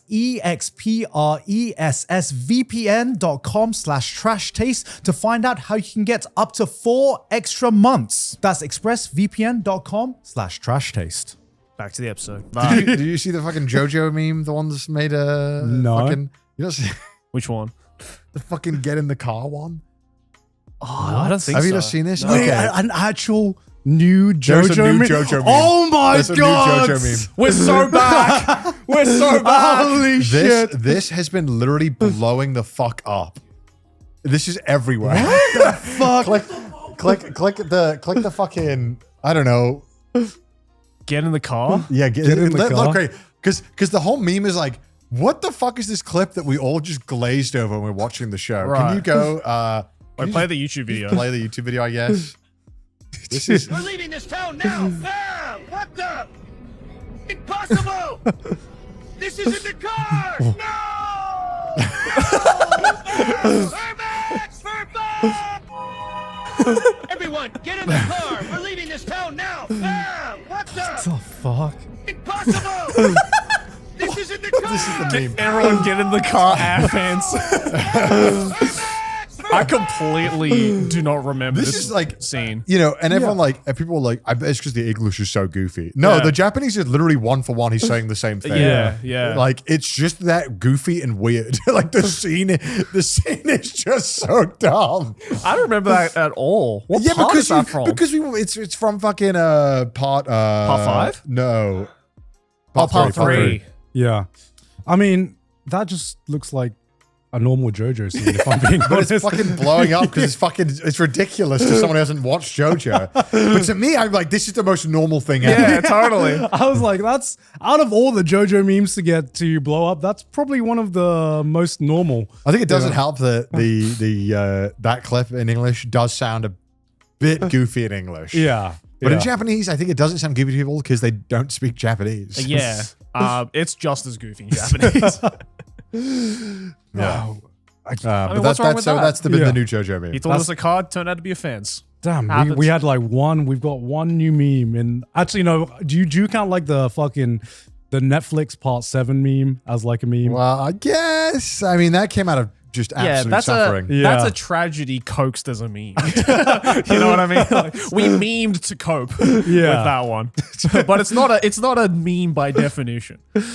I mean, memes. I'm not sure what the entire definition of a meme is. It's just like an idea that gets spread around. Right? I guess so. Yeah. I mean, it used to just be funny stuff, and now it's just like modern memes have just been like coping mechanisms. Yeah, like yeah. half coping mechanisms and half just actual funny stuff. 100%. So you caught up to One Piece. Was there I got up to anything One that you Piece. wanted to talk about with it? Yeah, I mean, I'm trying to think about what I can talk about without spoiling you. Well, you got to boys. prove you're not a tourist. Yeah, I Yeah. gotta prove you're not a tourist. I gotta. I mean, gotta. look, if it's any consolidation, I've been fucking spoiled to shit already. Oh, really? I don't think you have, Joey. Unwillingly. I don't think you have. I mean, not with this like recent arc, but yeah. It's a good thing because I don't know any of the new characters. So like I just don't really understand when I've been spoiled. Because I'm like, I don't know what happened. yeah, I'm to the in bunny such a chick. shit position because I've gotten up to the point in One Piece where all the recurring characters come back. Yeah. So it's like, for me, it is all spoilers. Yeah, I think, Joey, you stopped One Piece right before, number one, all the recurring characters come back. And number two, the huge focus on One Piece recently, and I say recently, I mean like the past 5 years, I guess. Yeah. Recently is there has been a big focus on just the big reveals of like the world lore Yeah. and stuff like that. Because when you're watching One Piece, you can maybe You see them setting it up constantly. yeah, you see him setting it up. Certain islands had different like weapons, and there's like the Void Sentry as well, and all of these different artifacts that have been spread out across Yeah. the world. And it feels like every single arc now, there is just going to be like a Big reveal. 10-15 chapter stint where it's just like it completely flips what you know about the One Piece world on its head. I know for a fact that, like, I don't know if it's the recent arc or the one before it or something, but, like, it turned out that, like, Sky Island, which was everyone's least favorite arc, just became the most important arc Yeah, I mean, in it's, terms of, like, the story. I mean, it's hard to say what is the most important arc because Yeah. it just like but it became more important. yeah, because previously, right? lore-wise, everything is like being connected. Yeah. To the point where it's just like you see this one symbol 1,000 chapters ago, and it's like, oh, that's the symbol. It's back. That's it's crazy. coming back. Is it true that the recent arc is called the final arc? Saga. Is it the final saga? Saga. Okay. It's not the final arc. Right. But But it has final in the title. They're using the word final? Really? I think so. I think can we prove? That's what okay, also, that's what I saw. Who gets to name the arcs? One Piece fans. Yeah, I think it's the One Piece. Probably. Yeah. Yeah. Is the final saga called the final saga because it's the final one? Yeah, see, after Attack on Titan, I don't believe in the word final anymore. Yeah. Like, If it's the final saga, but there's going to be numerous arcs. Yeah, I mean, that makes yeah, sense. Yeah. Yeah, but that's like naming it. That was 3 years ago. It could be like 40 more years. Yeah, exactly. Yeah, I mean, final saga could be at the pace of One Piece chapter releases. Could be I mean, another like decade, 5 years. How old is Oda now? Probably in his late 50s, early 60s, I'd say. Maybe I think older. it is. He's 51. Wow, he's 51. young. Yeah. Oh, I was going to say, if he was like in Oklahoma, I'd be like, we better start wrapping this up. Japan? Nah, you good, bro. You got another 40 in you. Damn, that's Yeah. crazy. That means he started One Piece when he was 21. Damn. Damn. But I imagine there must be. Also, he was born January 1st. That's crazy. Holy shit. Holy you're right. shit. He was 22, 22 yeah. 22 when he Wow. started One Piece. Based. I mean, I obviously it's a huge project to him, so it's cool. It's rare to see a project of this magnitude be given such time. Do you think you're going to catch up by the time One Piece ends? Because Yes. it is going to be like one of the defining cultural moments. Not even in anime and manga. So I think culture in general? I think in culture. general. I honestly think so. One Piece is getting I think there. so. Yeah. You know.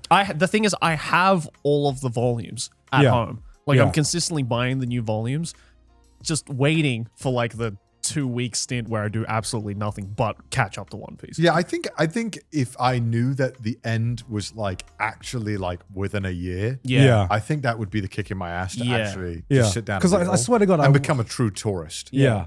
I wake up. I wake up even before the whole like Logan Paul debacle. I wake up and I swear you log on and like some random motherfucker has just started One Piece for the first time and they've got Yeah. like nothing. They've never watched a single anime in their lives and suddenly they're like, guys, I feel like I'm gonna start One Piece. And I'm like, no, I've been there, bro. You're not. You're just saying that. Yeah, because the new One Piece series just got announced to come out 2027, I believe. Yeah, the One Piece. Yeah. Mappa? Studio Wits. Wait. And it is like the A team. It is like the Attack on Titan team that is working on this new One Piece remake. Apparently, Tanaka Mayumi is not going to voice Luffy. I don't. I mean, blame how her, many bro. years has I she don't got left fucking now? blame her, Yeah, man. she's You know. legitimately like, please find someone else. I Yeah. think it's a wise choice to kind of start passing batons here with stuff like that. Yeah. because Yeah. you don't want a situation where people are like, let's use AI to Yeah. keep the voice. You're like, Exactly. let's not do that. Yeah. It's the One Piece. The One Piece. The One Piece. Yeah, I think it finally had a release date now. I think it's coming out 2027. Yeah, I think it's next year sometime. Yeah. You know, in like Yeah. in like Yes. 80 years, you know, like when your parents talk about a piece of media, you're like, the fuck? You're like, no, this was the shit back in the day. Yeah. Yeah. That'll be us with One That's Piece. gonna be bro. One Piece, That's bro. gonna be us when One Piece ends. You Yeah. know? It's just, you know, you had to be You there. had to be You know, everyone was wondering what is the One Piece going to be. Yeah. You know, and we still got like a good half a decade, I think, at least. But it is genuinely getting to that point now where I'm like, how much we've kind of almost reached the power ceiling of like, you know. I think when that last chapter drops, it's going to be an insane day across the world. Yeah, the world Yeah. is I think going to it's gonna stop be to really read it. crazy. Yeah. Yeah. Because I think it's like most countries in the world have a pretty big fan base of One Piece. Yeah, yeah. Can't think of many countries that I don't. mean, Maybe it is- I don't think China is it particularly big in China. I don't know. Right. Well, Probably. yeah, I mean, since it became like the top selling comic or something like that. Everyone's going to be a One Piece fan when it ends, though. I'll tell you that. That's what I can tell you what happened. Everyone's suddenly going to be a One Piece fan. Everyone is going to be a One Piece fan. I'll be like, I love Luffy D Monkey, bro. And now, My and favorite we're boy. gonna have to like look even harder to be like, have to make when sure did you there's no start watching One tourists. Piece? You know, name every character. it's like, tell me about your One Piece history. Yeah. You started watching it within the past 3 years, 5 years. Fake fan. It's going to be like the fucking Inglorious Bastards interrogation scene. You like One Piece? Yes. Interesting. I started reading it 3 years ago. Interesting. Opening 10 would be which title? Oh, dude. But yeah, I mean, yeah, highly recommend it. Catching up because it is, yeah, honestly, it is an exciting time just to be a One Piece fan because before I would be used to catching up every like 3 years or something, and now it just seems like every new chapter there is like one big development or one big drop that changes how you understand the world and the lore and stuff like that. But my God, some of these chapters are getting really, really dense. Yeah, I've seen some screenshots of some of the recent chapters. They're basically novels.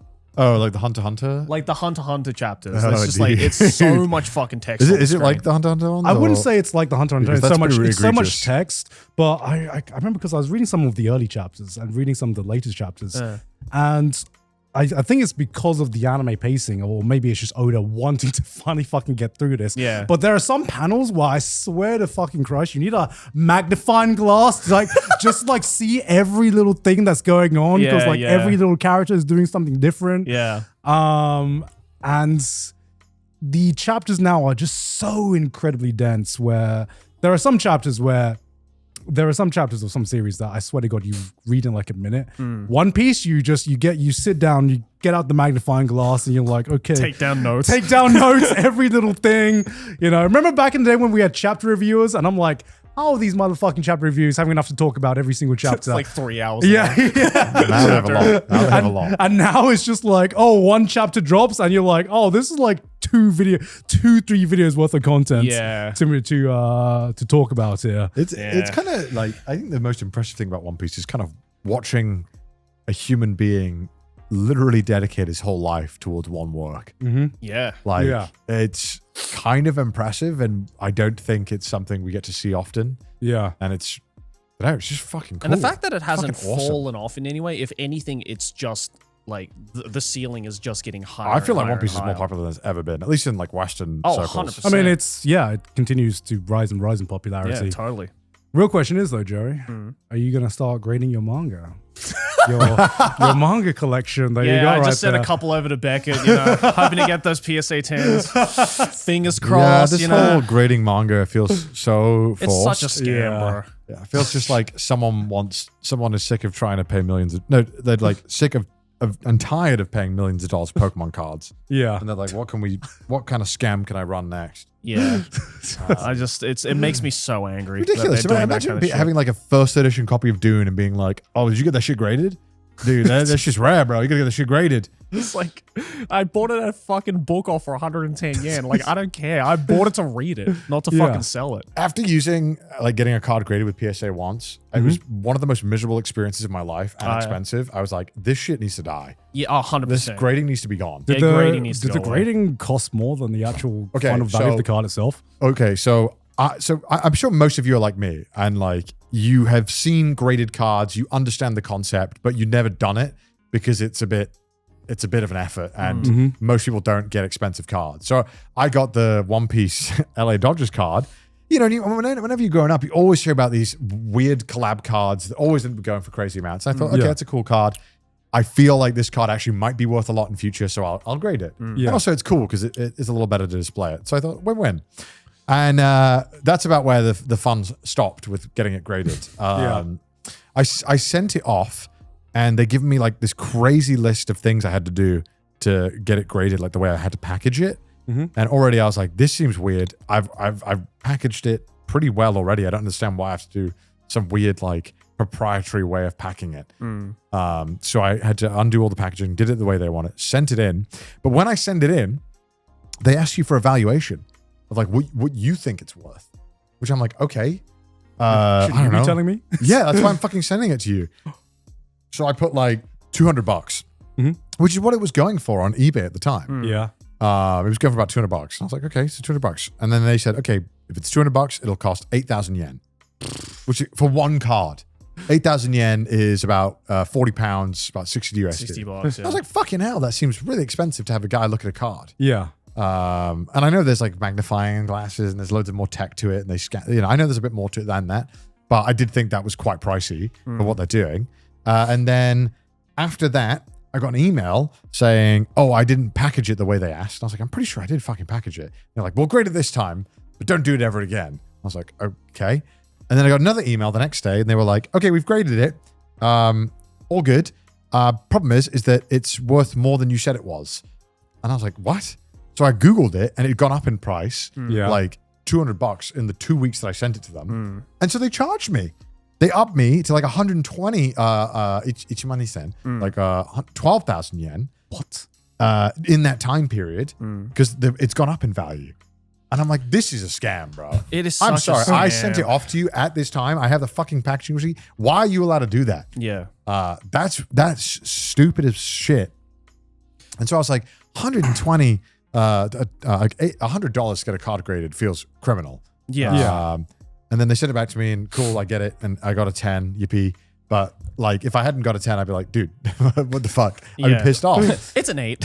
Yeah, it'd be like a waste of time, Yeah. right? But I don't know. It's just like the whole experience was kind of like miserable, and it was only to, I guess, increase value and make it more scarce, I guess, in a way. Yeah. I don't know. It felt odd. I didn't really enjoy the experience at all, and it felt bad, and it felt overpriced and awful. And I know PSA is the worst offender out of all of them. Yeah. I mean, they're all terrible. Yeah, Yeah, and I just now that this trend is like trying to be started, I guess in the manga world, it's just, I don't know, it's just weird to me. If you're a collector, right, and you just love the stuff, I can understand like wanting to have a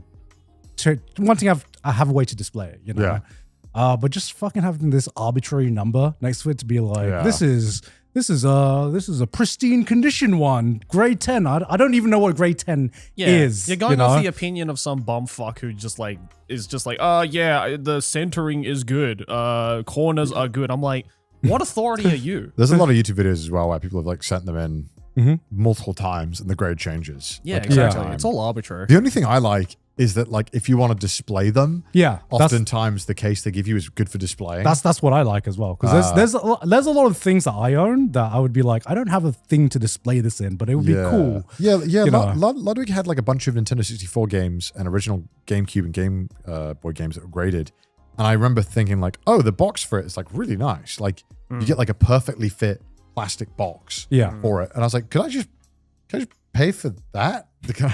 I don't really care about the grading. I just get the cool display box that like perfectly wraps it, so I don't have to worry about where I put it. You know? Yeah, because if something's in good condition, I'm like, I have eyes, I can see. You know, if I assume if it's a grade 10, it'll be of a quality, and like maybe this is my ignorance, but I assume the difference between a grade 10 and a grade 9 by my amateur eyes, I'm just like, they both would look. Yeah, you need to look under a microscope. Yeah, there's like super minor defect. It's like a 9, like very small.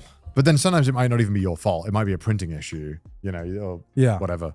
There's a lot of reasons. And it's also insane to me that you think about this grading system and how the prices of these Shonen Jump manga have just jumped up recently in the past month or so. Yeah. And I'm like, man, Japanese people were doing this for like the past few decades, man. Yeah, I remember just going to like some Japanese, like, I don't know what they call it here, like flea markets or whatever. And there are just people who are just obsessively collecting the most random ass things sometimes. And it's just like in perfect condition. Like, I think I talked about how, I was walking a flea market and there was this guy who was collecting, I forgot what the name of the magazine was, but like this really, really old magazine. And he had some magazines in like pristine condition. Life magazine? Sorry? Life magazine, that was it. In like Life magazine, all the way back from like the 1940s. Damn. In like perfect condition. No grading, no cases, just one hard briefcase, and I don't know, he was just doing it for the love of the game, I guess. I was like, God damn. Yeah, he's collecting it because he just likes the things he collects, not because he wants to make a fucking profit off it. Yeah, I think everyone pretty much unanimously hates these scalpers and card collectors that only do it for money. Yeah. Yeah. I remember one time when I was streaming and I said like, I wish they would just fucking print way more so that the value goes down. Yeah. So people can actually just play with these cards. But that's what I don't understand about like grading manga. It's like, it's so mass produced. There's a lot. It's so much of it. Like you go to any bookstore anywhere in Japan and you're bound to find volume 1 of One Piece fucking everywhere. And it's like, oh, because you took care of it a little better than the average book off, it's like, oh, suddenly it's worth $500,000. It's like, fuck off. Shut up. Like, seriously, it's so cringe. I hate it. I'm always shocked in Japan at how good quality all the secondhand stuff is. Yeah. Yeah. Exactly. Hard off. It's like, who the fuck kept the GameCube boxes? Like, right. Like they're little like thin ass paper cardboard. Yeah. And they always have them in the boxes. And like, that's crazy. Yeah, I ripped that shit. Yeah, I remember that was like the default. Nobody even remotely thought to keep the boxes for games, right? We would just throw them away unless it was like the PlayStation 1. Maybe that's why they're worth money now. That's why they're worth money, right? Yeah. But then you'll see like boxes of like Mother 3 and NES. Oh, SNES. Yeah, and it's like it's like 900 yen. All of them in box. You're like, that's crazy. This Mother 3? Yeah. No. Mother 3 goes for like $300-$400 now. The Japanese version? Well, there's only ever been a Japanese version for Mother 3. I saw one for like 900 yen. Really? Give me that shit. I think maybe it wasn't the Game Boy version. It was definitely it was like an SNES. No, NES. Mother 3 is a Game Boy Advance game. Oh shit, maybe yeah. And they're like maybe notoriously expensive. Maybe that was Mother 1+2. Oh yeah, it might have been that. Yeah. Yeah. But yeah, either way, like I get it with like some of these games where it's like, you know, say for example, if it's like Mother 3 where it's like a Japan exclusive or like, you know, they released it only for like a certain period of time or something, you know, there's some kind of exclusivity when it came to the sale of it. I understand that regardless of the quality, it being expensive. But I just don't understand where it's like, oh yeah, because it's a cleaner box, it's worth 3-4x of the original price. It's like, yeah, but the game is still the fucking same. It's like, what's the difference? You know, I don't care about the box. I just want to play the game. What's the rarest thing you guys own? What's gonna be your family heirloom? Rarest in terms of like value, or rarest in terms of like just lack of I don't have anything rare. things. Oh, what the JoJo stuff you got? I got some cool JoJo figures, but you know, figures are so tough because they're not often like well documented. They also go up and down in price all the time, depending on the relevancy of the series, right? Because like I see figures and they're like, you know, I've got like this 1 or 2 JoJo ones that I've not seen listed anywhere online, like ever. Yeah. Like I've got the Ocean figure. It's like a fake Lawson's from part 4. Oh, yeah. I've literally never seen that figure listed anywhere. Yeah. It's fake. It could be fake. It's an Etsy purchase. It's got like a little thing inside, like an Ichiban Kuji. Yeah. But I don't know when it came out. I have seen that figure. That's a really cool figure. It's awesome. Yeah. It's cool. But like, yeah, I don't know. Because figures are kind of hard. Because there's a couple of websites that try to track value, but there's often, they don't make enough. There's often only like 100, 150. So they don't really, the value is kind of weird with them. It's kind of more of what you're willing to pay as opposed to like a set value. Yeah. Also, it depends on your definition of, that one. Yeah, Oh, that's really cool. It depends on your definition of value as well, right? Because like, you know, doing our line of work, we get to meet a lot of like, you know, manga authors and, you know, light novel authors, game developers and stuff. So like, I've got a lot of like items that are like one of a kind, for example, that have like, you know, like I've got the fucking automaton with Soken's signature on it. Like I don't think anyone else has that. Wow, that's a 1 of 1. That's a 1 of 1. Yeah, damn, they are expensive. 412. But like, that's a great condition box. Yeah, that is a great condition box. Is it though? It's not graded though, is it? PSA 6. I'm thinking. Actually goes down in value. I've got the Serial Experiments Lane PlayStation game, which is worth like $1,000 now. Which that's cool. Is insane because when I bought it, it was definitely not $1,000. See, that's cool. Yeah, it's really cool. Yeah. Yeah, it's $1,000 now. I bought that when I was maybe when I bought it was like $200-$300, which I thought was giga expensive. And then all of a sudden now it's worth so much money for no reason. How often is this being bought though? I always think sometimes I'm just like, where are these numbers coming from? You know? That's what I think it's amongst a couple of like really high-end collectors that are trying to build a collection. It might also be like eBay auctions that are like pushing the price up, you know? Yeah. Trying to outbid the other person. I think I really want to get a copy of Symphony of the Night, PS1, the English, but I think that's also like $1,000. I think maybe you can Google that, Kai.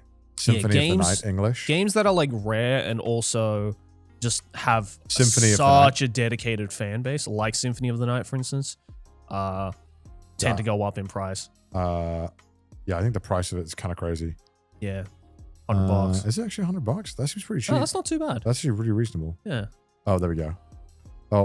Oh, it's going for about 600. Sheesh. Ooh. That's the PAL version. Oh, the limited edition is $1,000, bro. Holy what's the limited shit. edition? What the fuck is?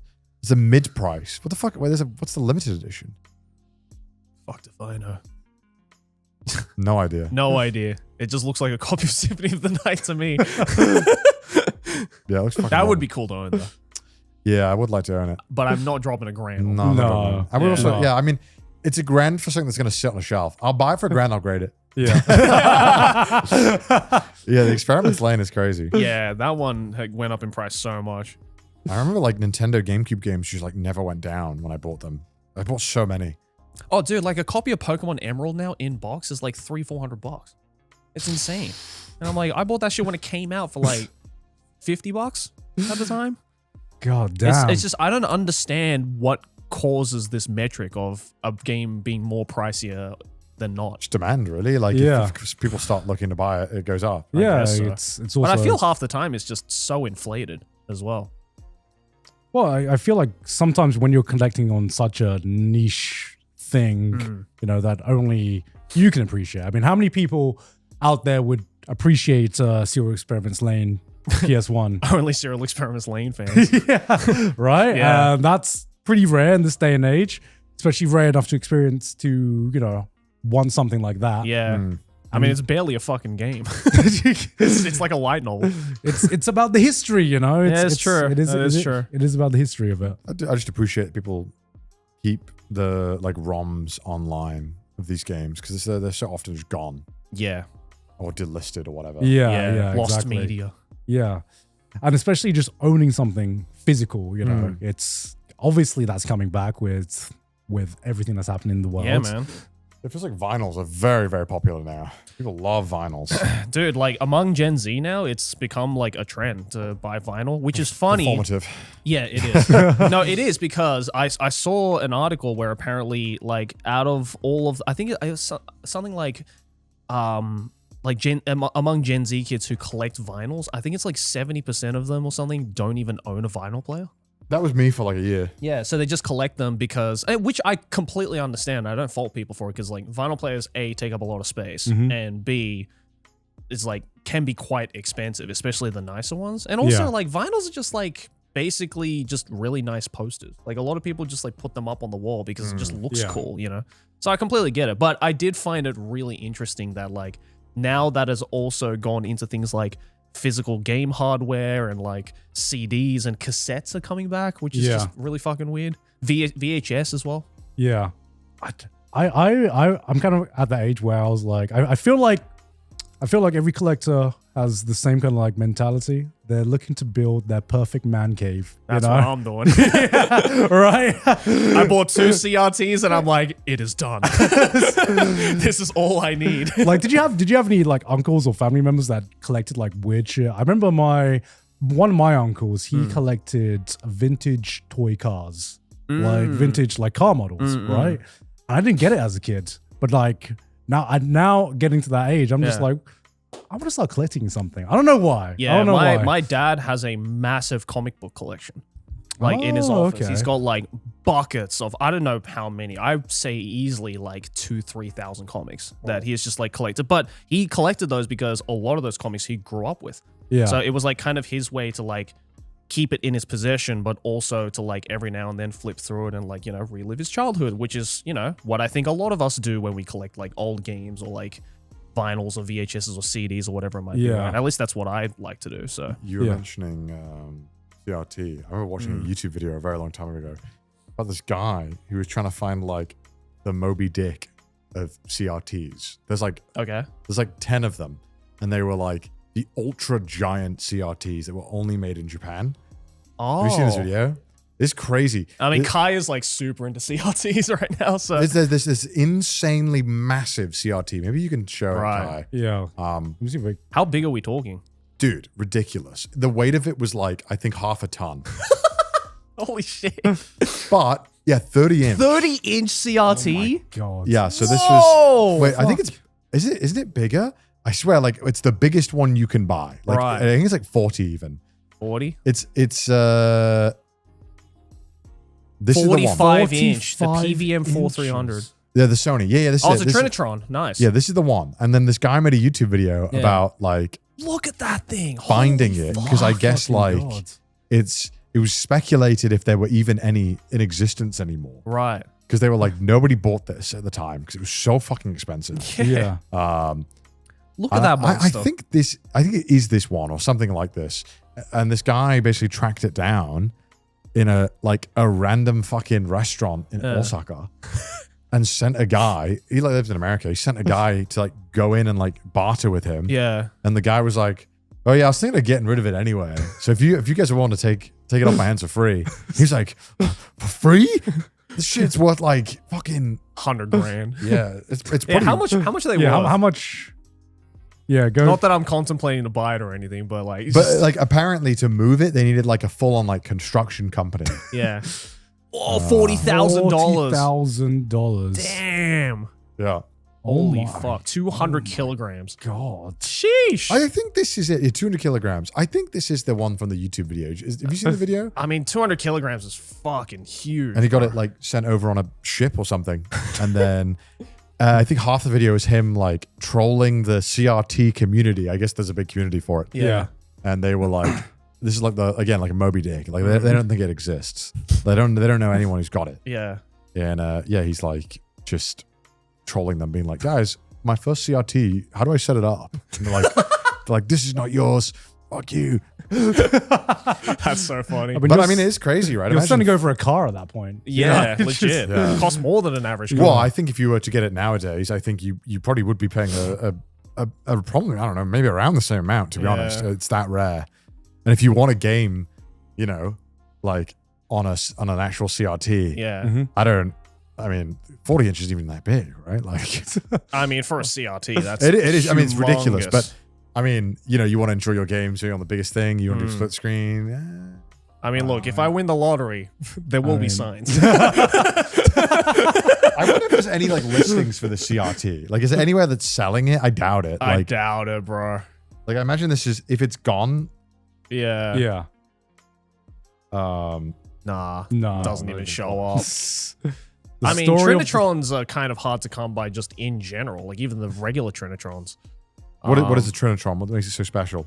The Trinitrons, okay, look, I'm not like the biggest CRT expert or anything, but the Sony Trinitrons were like, I think they had like some of the best like color gradients and stuff like that. I have a Sony Trinitron that I got for really cheap from some random, I bought I forgot which model it was. I bought a Sony Trinitron for like Ichiman off of Medukati from some random woman in Aomori. Yeah. Works absolutely perfectly and looks so nice. But the Trinitrons were like really sturdy, and also the color grading was like one of the best at the time as well. And like if you think of like your typical like CRT look, then it usually comes from a Trinitron. Right. Yeah, these are like the standards, the cream of the crop for CRTs. I'm really tempted to buy another one again. What's the biggest one you own? Biggest one I own is probably maybe a 25 inch.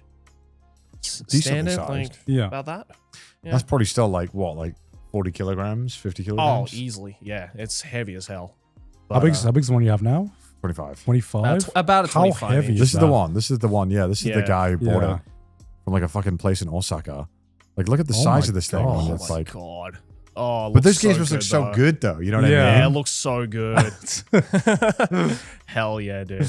I'm so glad this kind of stuff. Look, Bro! Oh like- my lord. there's like 8 people carrying this Yeah. thing. Sorry. Oh my God. Audio listeners, basically this giant fucking CRT, there's an entire group of Look men. how small the GameCube looks next to it. Yeah. And the GameCube looks like a thimble next to it. Oh my god. But you know the games probably look so fucking good. Oh, bro. dude. Imagine playing Melee on this, man. Oh my god. So nice, bro. Yeah, it's so cool that it's coming back, bro. I love that people are understanding the beauty of a CRT. yeah. My God, Smash must be so sick on Oh it. my Yeah. god, dude. Hell yeah. God, this is my cocaine. The men want one thing and it's disgusting. Yeah. The Men Sony want- PVM Men want- 4,000 inch. Men want one thing and it's beautiful. Oh my god. Oh, lovely. Yeah. Are you guys collectors much of one thing or anything? No, I'm not yet, but I really want to be. I'm trying to find out Yeah. one thing. You don't. No, you What should. do you mean? What do you mean? No, I don't. You don't want to be a collector. Why? No, you do Why? because it brings so much joy into your life. Just like knowing that you're collecting this one thing that you truly like value and care about, regardless of how much. I think it there costs. was always like I felt this ferocious need for more, and I felt like it was not a good thing. What like, you? Why? like I always looked at my collection and thought like it's great, but I need more. Yeah, I that's need what keeps me more. going. And I found myself like not like there were times when I used to collect mainly games. Mhm. I used to collect GameCube games for a very long time. Yeah. I kind of realized I was like, the act of getting it brings me joy, Yeah. but I don't play them as much as I would like to, and they kind of just sit there, and I feel like I'm just kind of like amassing stuff because the stuff momentarily makes me feel good, and I feel like I shouldn't do that. Like that's not a good thing because I'm feeling like a dopamine hit Mm-hmm. for no like. But if it's something you're passionate about, like I would, for example, something like let's say Funko Pops. I was like, this is the most like forced artificially produced fucking collector's item, Yes. like brand of all time. But if it's something, a thing that you're like, I just like this thing. You know? I agree with you. However, I think because like you just said, you're like, I want to collect. Yeah. You're going into it trying to find something to collect, and I think that's like not a good way of approaching it. I agree. Because you're just looking I'm for just- something to be a consumer of. Okay, here's the thing I'm jealous of, right?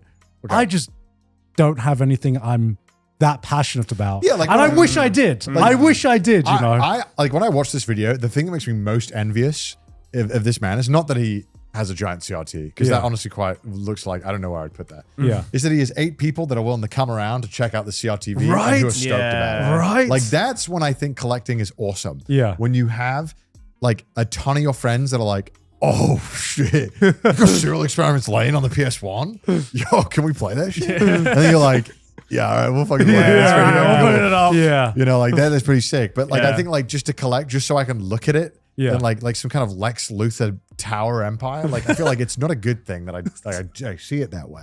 Right. Or it's like, you know, when you see train otakus, you're like, these guys like trains a lot. But then they're all hanging out to watch the train come by, or they go to the train fucking modeling place to model again. I'm like, that's what collecting should be. Yeah. Yeah. An aspect of community, something that Yeah. brings you joy, sharing it with others. No, that's totally my kind of like collector hack that I use, where it's like, for example, like, you know, I collect a lot of vinyl, for instance.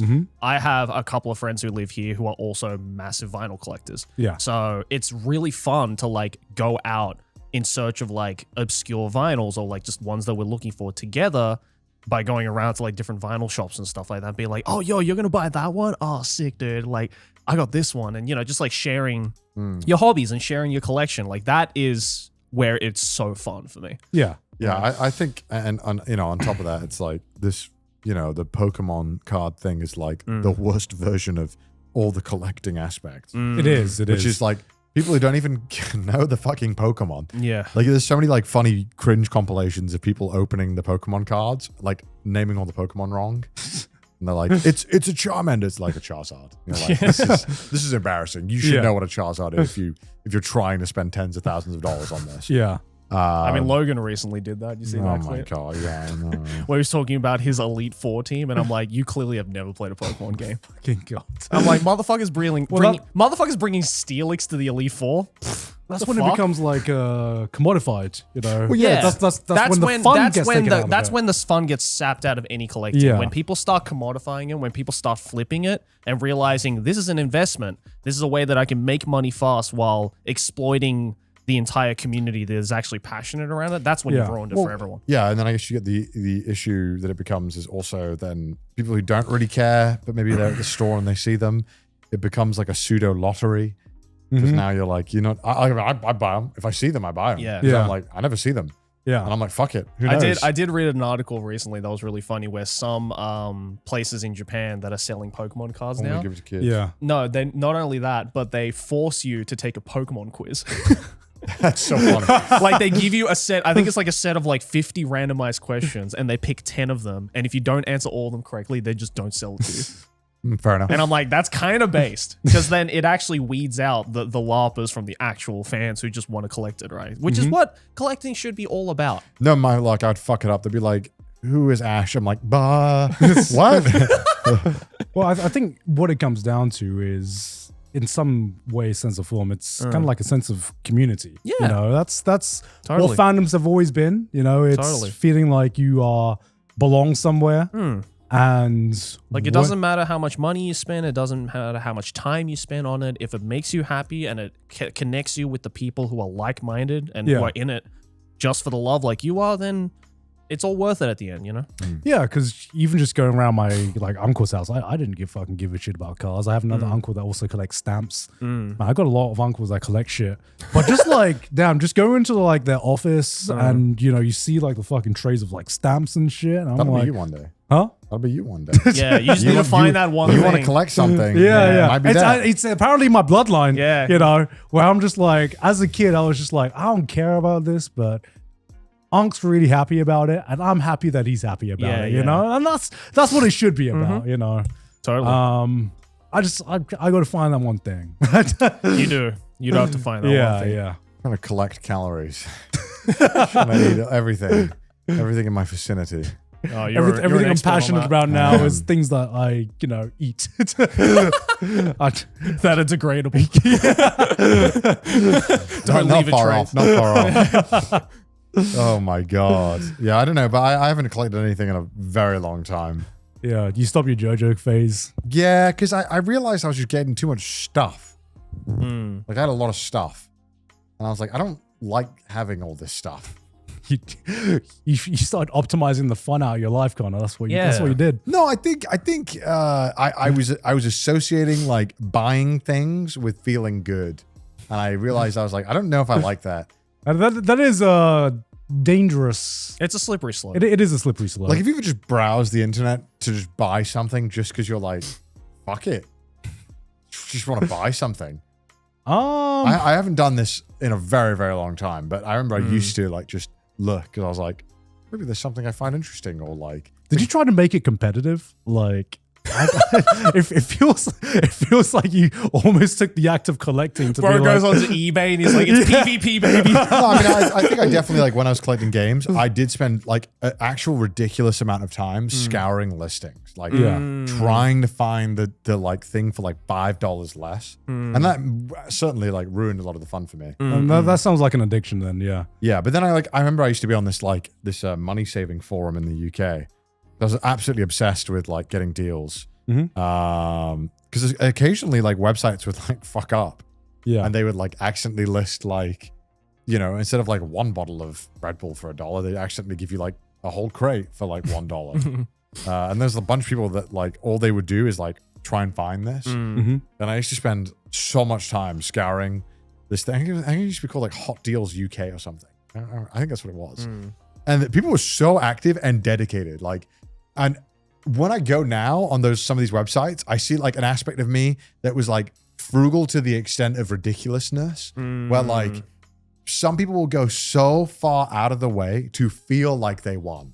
Like it's not even about like, did they actually even get a great deal? They probably did, but the amount of effort to go through something to get a deal is at like a level of effort that people would be like, dude, you're trying too hard. You've wasted so much of your time to get this thing. But then when you're in that mindset, it feels so right. That like the only thing you can do is search for that deal. Because why wouldn't it? Like I'm saving so much money at the cost of everything else in my life. But I'm saving money. Yeah. And I remember one time Papa John's like fucked up in the UK. Do you remember this? What? I think you've talked about this on the pod. Yeah, I told you about this on the pod. Like I remember they fucked up and I was like, guys, if you put this code in, you just get free pizza. Oh, yeah, And yeah. every person I knew, was ordering like 50 pizzas. was ordering like 30 pizzas. It was insane. Everyone was getting it free. They weren't questioning it. That's so funny. So Papa John's, 0, me 1. Thank you very much for the free pizza. There you go. Sorry, Yeah. Papa John's, I scammed you. I had diarrhea for 2 months straight. I ordered like 20 pizzas. Well, was there any purchase in that time period where you were like, you felt good? You were just like, Yeah, I'm sure in the moment, like I felt really good, but like I can't tell you now. Yeah. What was something I bought that made me feel good? I couldn't tell you anything that I bought that made me feel good. Like in like the grand scheme of things. even as a kid?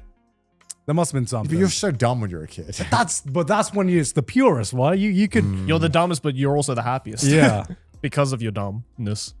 Bro, I remember like every time Like a game, anytime you get a game console, Yeah, it's like yeah. it feels like you've like, I don't know, when you like a whole life metamorphosis when you get Oh, dude. a fuck new yeah. game console as a kid. all right. And that's gone now. Okay. They don't even get that. Yeah. What is, okay, you have 2 times in your life where you're meant to celebrate per year, Christmas, birthday. What is the peak Christmas and the peak birthday that you remember to this day? Peak Christmas for me Yes. I was 5, I think. Yeah. Or 6. I don't remember how old I was exactly. One of those years. I was in Japan visiting my grandma, and I woke up on the futon, and above my head there's like a present. I was just like, oh my God. Immediately, I'm still in the futon because it's cold as shit in the Japanese Inaka. In my futon, unwrapping it, Game Boy Advance. Fuck yes, That man. shit, bro. It's like I saw color for the first time. I was just like, oh my God, this is my life now for the next 5 years at least. And dude, best Christmas ever. Yeah, I remember for me, it was the N64 year for me, where I was like, nothing has topped that Christmas for me, where I wasn't even at home. I was at my cousin's house, and I was like, Mom, we're not at home. How is Santa Claus going to find us when we're not at home? And mom goes to me, don't worry, Santa will find a way. He knows where you're sleeping. And I was like, looking at the Christmas tree, I was like, oh, Santa's a bit lost. There's no presents with my name on it. Yeah. I wake up and it's like the fucking Giga box. And I was like, ain't no way Santa found it. And it was N64 with GoldenEye, man. Oh, Yo, core memory shit, core memory shit, bro. Yeah, I think when I got the Wii the first time. Oh, shit. That's a top up there for me as well. It was also like the first time you have a game console where the whole family's like, let me have a go. Yeah. Yes. Hey, yeah. let me have a go. And then First time you hear the Wii Sports theme. And I you're remember just the like, first day I got it, I was like, I can't wait to play it. And then everyone in the family started playing it. And was like, well, Connor, you got to share. And I was like, share, my gift. And everyone loved it. Everyone loved fucking Dude. bowling, boxing. Hell yeah, dude. Everyone loved Wii Sports. We still do that shit every Christmas. Oh, man. It's the best. Yeah, I was kind of thinking about it the other day because my birthday's coming up. I'm even sitting here having this conversation. I was like, what's the last birthday you actually remember?